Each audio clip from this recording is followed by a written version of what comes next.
இப்ப நாங்க வந்து அடுத்த ஒரு மெயினான இன்னொரு விஷயத்துக்கு வந்து போக போறோம். என்ன அப்படின்னு சொன்னால் மாதவிடாயினுடைய வகைகள். சரியா? மாதவிடாயினுடைய வகைகள் பத்தி நாம பார்க்க போறோம். அதுல நம்ம பார்த்தோம் அப்படின்னு சொன்னால் அது ஒரு சில டிஃபரன்ஸ் வந்து இருக்குது. எப்படின்னு பார்ப்போம். முதலாவது என்னன்னு சொன்னா கூடுதலாகவோ அல்லது குறைவாகவோ வந்து வர்றது. சரியா? இப்ப இந்த கூடுதல் அல்லது குறைதல் அப்படின்னு சொன்னா உதாரணமா நாங்க பார்க்கலாம். ஒரு பெண்ணுக்கு 6 நாட்கள் வரைக்கும் இருக்கக்கூடிய அந்த மாதவிடாயுடைய கால எல்லை 7வது நாள் வரை நீடிக்குது. அப்படி இல்லைன்னு சொன்னா 7 நாள் வரைக்கும் இருக்கக்கூடிய ஒரு பெண்ணுடைய அந்த மாதவிடாயுடைய கால எல்லை 6வது நாளோட முடிவடையுது. அப்போ ஒன்று கூடுதலான நாள் வருது அல்லது குறைவான நாள் வருது. இப்படி வந்தாலும் இதுவும் மாதவிடாய் தான். சரியா? இதுவும் மென்சஸ் தான். இப்ப கூட வருது குறைய வருதுன்னு சொல்லி நாங்க பயப்பட வேண்டிய அவசியம் இல்ல. சரியா? ஓகே. அடுத்தது நான் இன்னொரு முக்கியமான விஷயம் சொல்றேன். என்னன்னு சொன்னா, நம்ம இஸ்திஹாதாவுடைய நிலைமை வந்து படிப்போம். நான் இப்ப உங்களுக்கு வந்து மாதவிடாயின் வகைகள பத்தி தான் சொல்றேன். நீங்க இத மட்டும் வச்சுட்டு வந்து நம்மளுக்கு இது சம்பந்தமான தெளிவுகள் எல்லாமே கிடைச்சிட்டுன்னு சொல்லி நாங்க முடிவெடுக்க கூடாது. நம்ம தொடர்ந்து வரக்கூடிய 3 நாளும் இருக்கக்கூடிய பாடநெறிகள்ல கட்டாயம் ஜாயின் ஆகுங்க. அப்பதான் உங்களுக்கு வந்து இது சம்பந்தமான முழுமையான தெளிவுகள் வந்து கிடைக்கும். ஓகே. ஓகே. இப்ப முதலாவது பார்த்துட்டோம். கூடுதலாக அல்லது குறைவாக வரக்கூடிய மாதவிடாய்ன்னு சொல்லி. அப்ப அதுவும் மாதவிடாய்க்குள்ள தான் வரும். அதே மாதிரி 2வது பார்த்தோம் அப்படின்னு சொன்னால், குறித்த காலத்திற்கு முன்னுக்கு வாரது. அப்படி இல்லைன்னு சொன்னா லேட் ஆகி வாரது. இப்ப சில ஆட்களுக்கு என்ன செய்யும்னு சொன்னால், 1 மாசம் எப்படி மென்சஸ் வரும்? ஃபர்ஸ்ட் மாசம் ஸ்டார்ட்ல வந்து வரும். அடுத்த மாசம் என்ன செய்யும்? மாசம் ஒரு இடையில வரும். இல்லாட்டி வந்து மாச கடைசியில வந்து வரும். இது எல்லாம் ஒரு பிரச்சனை இல்ல. சரியா? அப்படி வந்துன்னு சொன்னாலும் ஆரம்பத்துல வருது, இல்லாட்டி இடையில வருது, இல்லாட்டி முடிவுல வருது அப்படின்னு சொன்னாலும், இது வந்து அவளுடைய மாதவிடாயாகத்தான் கருதப்படும். சரியா? இப்ப இதுல வந்து ஆம் இதுல நாம என்ன செய்ய தேவையில்ல. நமக்கு வந்து போன மாசம் அப்படி வருது, இந்த மாசம் இப்படி வருது அப்படின்னு சொல்லி எங்கட மனச போட்டு நம்ம அலட்டிக் கொள்ள வேண்டிய அவசியம் இல்ல. எங்களுக்கு அந்த மாதவிடாய் ஏற்கனவே நான் சொன்ன மாரி எந்த விதமான ஒரு வெளி காரணங்களும் இல்லாம எங்களுக்கு வருகுது அப்படின்னு சொன்னா, அத நாங்க மாதவிடாய்ன்னு சொல்லித்தான் கருத்துல கொள்ள வேண்டும். சரியா? அதே மாதிரி 3வது விஷயத்த பார்த்தோம்னா, இது வந்து மிக முக்கியமான விஷயம். நிறைய பேருக்கு இருக்கக்கூடிய ஒரு சந்தேகம். சரியா? சாடையான மஞ்சள். அதாவது என்னன்னு சொன்னா, ஒரு சாடையான மஞ்சள் நிறத்துல கொஞ்சம் மஞ்சள் நிறமுடைய சீல் போன்ற மாரி வரும். சரியா? இதுக்கு வந்து நம்ம குத்ரா அப்படின்னு சொல்லுவோம். குத்ராஹ் எனும் சாடையான மஞ்சள், கருப்பு நிறங்களுக்கு இடையில இருக்கக்கூடிய ஒரு நிறத்தை அப்படி வந்து சொல்லுவோம். சோ இப்படியான ஒரு டைம்ல இப்படி நமக்கு வருதுன்னு சொன்னா இது எப்ப வரணும்? ஒன்று வந்து நம்ம மென்சஸ் ஆக இருக்கக்கூடிய ஒரு சிச்சுவேஷன்ல. சரியா? அப்படி இல்லைன்னு சொன்னா நம்ம மென்சஸ்ல இருந்து குளிக்க போறோம், சுத்தமாக போறோம் அப்படின்றதுக்கு முதல் வருமாக இருந்துன்னு சொன்னால் அது வந்து எங்களுக்கு என்ன ஹைலுடைய நிலைமையில தான் வரும். சரியா? நான் இதை எப்படி நான் உங்களுக்கு விளங்கப்படுத்துறேன். சரியா?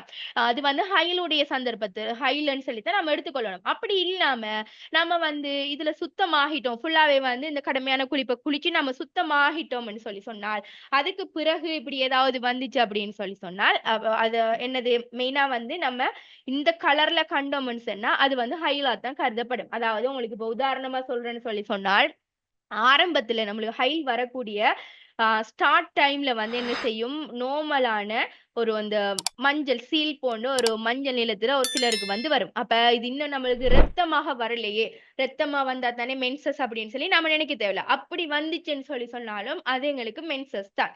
அதே மாதிரி இப்ப மென்சஸ் முடியிற கிட்டவா, சரி, எங்களோட பீரியட் முடிய கிட்டவா என்ன செய்யும்னு சொன்னா ஒரு சிலருக்கு அந்த லைட்டான ஒரு கருப்பு கலர்ல மாறி அப்படி உங்களுக்கு அதை மிச்சம் எக்ஸ்பிளைன் பண்ண தேவையில்லைன்னு சொல்லி நினைக்கிறேன். அப்படியான ஒரு நிறத்துல வந்து வரும். அப்ப இது ரத்தம் இல்ல, ரத்தம் மாதிரி இல்ல தானே, சோப்பு கலர்ல இல்ல தானே, அப்ப இது மென்சஸ் இல்லே ஆயிக்கும் அப்படின்னு சொல்லி நாங்க நினைக்க கூடாது. அதுவும் வந்து மென்சஸ் தான். சரியா? அப்ப இந்த குத்ரா 3வது வந்து குத்ராஹுடைய நிலைமை இது வந்து உங்களுக்கு விளங்கிக்கும் அப்படின்னு சொல்லி நினைக்கிறேன். அதே மாதிரி 4வது பார்த்தோம் அப்படின்னு சொன்னால் ஒரு தொடரின்மை, ஒரு ஒழுங்கான ஒரு சர்க்கிள்ல வராத மென்சஸ வந்து சொல்லுவோம். இது எப்படின்னு சொன்னா ஒரு நாளைக்கு ரத்தம் வரும், அடுத்த நாளைக்கு வந்து நின்றுடும். அப்ப இன்னொரு நாளைக்கு வரும், அடுத்த நாளைக்கு நின்றுடும். அப்ப இது வந்து இப்ப இன்றைக்கு 1ஆம் தேதி வருதுன்னா 2ஆம் தேதி வராம 3ஆம் தேதி வருது. அப்ப இது வந்து நம்ம மென்சஸ் உடைய அந்த சர்க்கிளுக்குள்ள வந்துச்சுன்னு சொன்னால் இதுவும் எங்களுக்கு மாதவிடாயாகத்தான் கருதப்படும். சரியா? அதே மாதிரி இப்ப 5வது விஷயம் என்ன அப்படின்னு சொன்னால் இரத்தத்திலான ஒரு வறண்ட தன்மை. சரியா? அதே இப்ப எப்படி நாங்க பாக்குறோம் அப்படின்னு சொன்னால் இன்னொரு விஷயம் நான் இன்னைக்கு உங்களுக்கு சொல்றேன். தொடரின்மை அல்லது ஒழுங்கின்மை என்ற டைமுக்கு வந்து அது 2 மாதிரி வரும். சரியா? 2 மாதிரி வரும். எப்படின்னு சொன்னால், இப்ப சில டைமுக்கு சில ஆட்களுக்கு எப்பயாவது இருந்துட்டு தான் இப்படி வந்து வரும். இப்ப ஒரு வருஷத்துல எங்களுக்கு 12 மாசத்துக்கும் ஒரு மாசத்துக்கு மென்சஸ் வருதுன்னு சொன்னால், சில ஆட்களுக்கு என்ன செய்யும்? ஏதாவது 1 மாசம், 2 மாசம் அப்படி எப்பயாவது இருந்துட்டு இந்த மாதிரி வரும். ஒரு தொடர் இல்லாம, ஒழுங்கு இல்லாம ஃபர்ஸ்ட் நாள் வார, 2வது நாள் வராம, 3வது நாள் வார, 2 நாள் வார, 3 நாள் வார அப்படின்னு ஒழுங்கு இல்லாம வரும். அப்ப இது எப்பயாவது இருந்துச்சு, எப்பயாவது இருந்துட்டு தான் இப்படி வருதுன்னு சொன்னால், இது வந்து மென்சஸ் தான். சரியா? அப்படி இல்லாம இது வந்து எங்களுக்கு எப்பயுமே இப்படித்தான் வருது. 12 மாசத்துக்கும் மென்சஸ் வந்து இப்படித்தான் வருது அப்படின்னு சொன்னால், இது வந்து இஸ்திஹாதாவுடைய நிலைமையில வரும். சரியா? இன்ஷா அல்லாஹ் நம்ம இஸ்திஹாதாவையும் தொடரா வந்து படிப்போம். சரியா? சோ இது உங்களுக்கு விளங்கி இருக்கும் அப்படின்னு சொல்லி நினைக்கிறேன்.